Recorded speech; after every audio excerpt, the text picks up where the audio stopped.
Primeiro, falar do Wallace. O Wallace é um jogador que veio do Bangu no final do ano passado. Para a gente no Sub-20, a gente tinha enfrentado ele em alguns jogos. É um menino muito trabalhador, assim, um menino que a todo momento ele pede complemento, pós-treino. Então até brinquei ali no vestiário que é um menino que está colhendo o que plantou. Extremamente sério, extremamente trabalhador, é um jogador muito técnico, acho que tem um futuro promissor. Está há pouco tempo no Vasco, mas vejo ele com um futuro promissor. Sobre o jogo, acho que a gente teve dois tempos distintos novamente. É um pouco difícil ter consistência assim, no nosso contexto, porque a gente trocou de peças e de time. Os 3 jogos a gente não conseguiu repetir a escalação, mas foi importante um segundo tempo bem melhor. Acho que até merecemos a vitória ali pelo segundo tempo. Empatamos e tivemos algumas oportunidades para virar. Não mudamos a dinâmica do primeiro e do segundo tempo em termos de estratégia. A gente queria fazer as mesmas coisas, mas no primeiro tempo não deu muito certo pelas dinâmicas de movimentação. Acho que no segundo tempo a gente conseguiu empurrar o Boa Vista para trás e ter volume e sofrer pouco também em contra-ataque. Não lembro de nenhuma defesa do Fusato assim no segundo tempo, então acho que a gente conseguiu ter protagonismo. Fica um gosto bem amargo assim de 3 empates em 3 jogos que poderiam sim, pelo que foi proposto, ter acontecido 3 vitórias. A gente fica chateado de não deixar 9 pontos, mas enfim, vida que segue. Vamos buscar evolução. Boa noite, Ramon. Thiago Brandão da Litoral News. Hoje a gente viu o Bruno Lopes jogando centralizado, com a ausência do GB. Nos outros jogos ele jogou um pouco mais aberto, flutuando. Queria que você analisasse um pouco a partida dele. A gente viu ele com muita força, várias vezes segurando o zagueiro, esse tipo de coisa, a maturidade que ele tem. Então queria que você avaliasse um pouco essa partida do Bruno jogando centralizado. Então, na verdade, os outros jogos o Bruno também jogou centralizado, só que a gente tinha 2 atacantes. Na verdade, na nossa saída com 3, a ideia não era ele ser um ponta. Muita gente acho que confundiu isso, que ele jogou de extremo. Na verdade, era ele e o GB contra o Nova Iguaçu.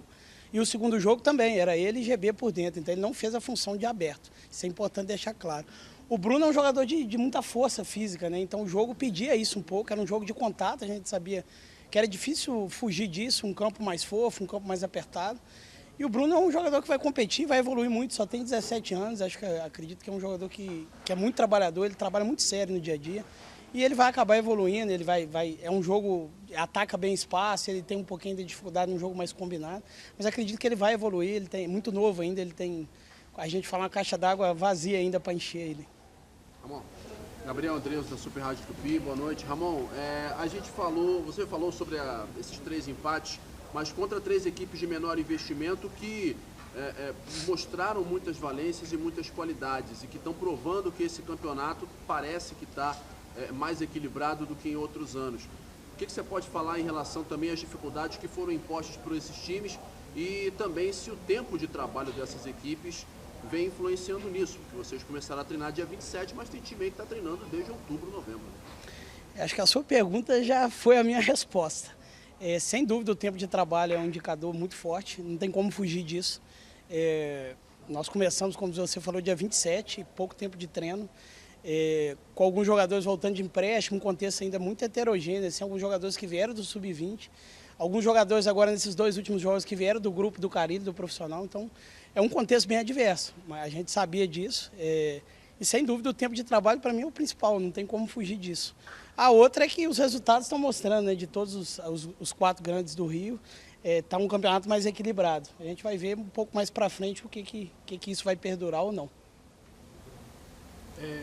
Ramon, eu queria que você falasse sobre os atletas que estrearam pelo Vasco nesses 3 jogos. Você já falou do Wallace, mas além dele a gente teve o Avelar, que jogou um pouco contra o Nova Iguaçu, o Andrei, que entrou nos 3 jogos, e o Luiz Gustavo, que jogou os 90 minutos nos 3 jogos. Eu queria que você falasse um pouco, fizesse uma avaliação do trabalho dele.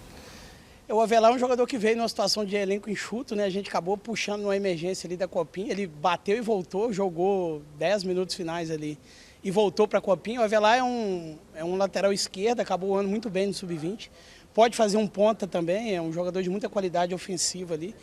A gente tem tentado, na metade do ano passado para cá, formar ele como lateral, a gente entende que é uma carência nacional e ele vem evoluindo bem nisso.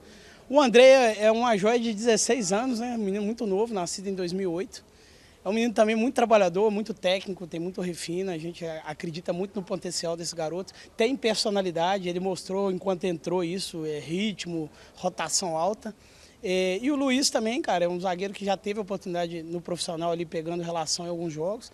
Fez um ano do 20 muito equilibrado e não me surpreende a atuação dele assim, segura. Tem muita coisa para evoluir, evidentemente, mas é um jogador muito promissor. Queria fazer mais uma pergunta em relação ao Riquelme. Ele entrou hoje, mais uma vez, jogando mais à frente do que a gente vinha vendo nos outros anos. E foi bem hoje, fez participação com o Wallace pelo lado esquerdo na jogada que saiu o gol, no escanteio. Queria que você avaliasse um pouco desses primeiros jogos do Riquelme jogando como ponta. E se você vê como uma tendência, mudar de vez a posição do Riquelme para jogar mais à frente. É difícil opinar assim com pouca amostra, né? Mas a minha opinião é que ele vai se dar bem melhor ali. O Riquelme tem muita característica ofensiva, né? Mais do que defensiva. E como o nosso sistema era sair com 3 ali com o Wallace pela esquerda, que o Vitor Luiz sentiu no intervalo, né? Acho que o Riquelme vai se dar bem ali, seja do lado esquerdo, seja do lado direito. Acho que, enfim, aí é ver as oportunidades que ele vai ter aqui ou em outro lugar, porque a minha opinião, a minha amostra com ele é muito pequena de treino e de jogo, né? Vou aproveitar para perguntar mais uma. A gente estava falando até com o Matheus ali sobre os jogadores que podem, de repente, né, se hoje à noite os meninos da Copinha avançarem, né? Os meninos, imagino que tem essa troca também, que eles possam abastecer também essa galera. Eu queria que você falasse dessa troca, até mesmo desses jogadores que conseguem, por exemplo, no Boa Vista tinha jogadores muito experientes, né? O Eric Flores e tal. O quanto enriquece, né, a trajetória desses meninos jogando com jogadores experientes, tanto no Vasco mesmo, esses jogadores titulares que estão aí no jogo valendo, né, não só no treino, e também enfrentando jogadores experientes para a preparação deles.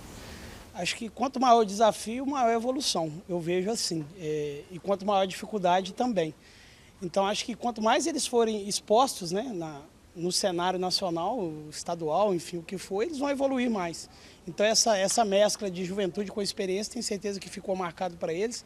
Eu tinha até um lema com eles de falar ser melhor que ontem, né? Desde o primeiro dia de treino. Eu acredito que isso aconteceu para eles. E então, acho que foi muito proveitoso. Quanto mais eles forem expostos, é mais o produto do Vasco ali evoluindo e para frente a gente colhendo frutos com isso. Obrigado, Ramon. Valeu, obrigado, gente. Boa noite.